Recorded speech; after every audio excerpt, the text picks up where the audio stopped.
In the past, it's always been a strong performer.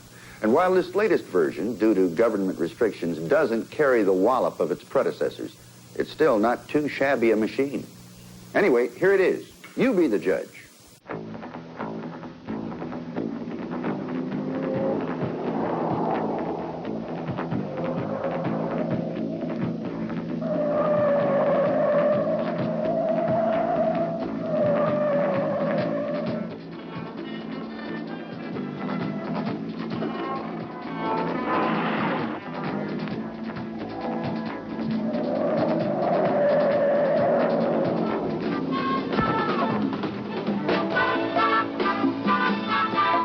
This latest version of Chrysler's pony car has received very little change, the most significant news being the discontinuation of its six-cylinder engine.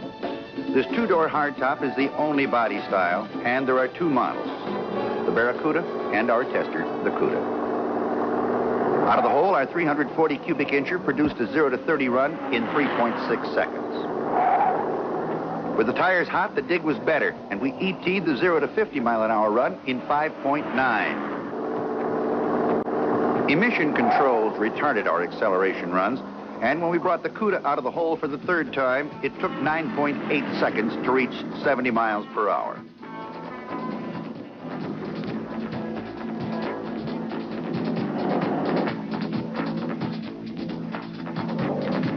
The Cuda performed well through the pylon courses. Our car had the special performance axle package with a sure grip heavy-duty 3.55 rear end. The front end stuck, and the rear tracked well. At 45 miles per hour, body lean was not excessive, and recovery was good.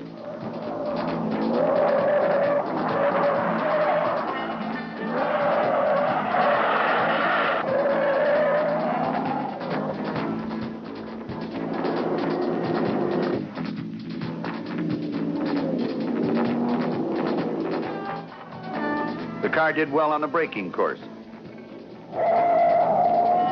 From 30 miles an hour, 39 feet. The Cuda came with power-assisted discs up front, drums in the rear. With hot brakes, the pedal started to fade, and the 50-mile-an-hour stop took 101 feet. In high-speed panic stops, nosedive was minimal. There was considerable heat buildup, but most stops were made in a good straight line with some rear axle hop. From 70, it skidded 202 feet before the stop.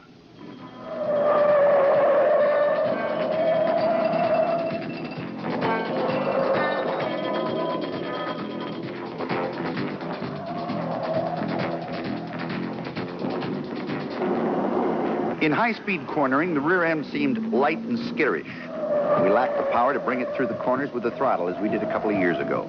However, stability was excellent, as you can see by this action freeze through a difficult reverse camber turn at 70 miles an hour. Our tester wore the F70/14 tires with a special suspension package that includes heavy-duty torsion bars, heavy-duty rear springs, and front and rear sway bars. With the beefier leg muscles, the ride factor is not too comfortable, but this could be sacrificed for the better handling and cornering capabilities. Basically, the Barracuda is the standard version, while this Cuda is the sporty performance model. Exterior cosmetics can be purchased as an option to make both cars look very much alike. The difference, for the most part, lies underneath the skin. As far as the sporty compacts go, we rated the Cuda above average. However, the standard model could be considered a better buy.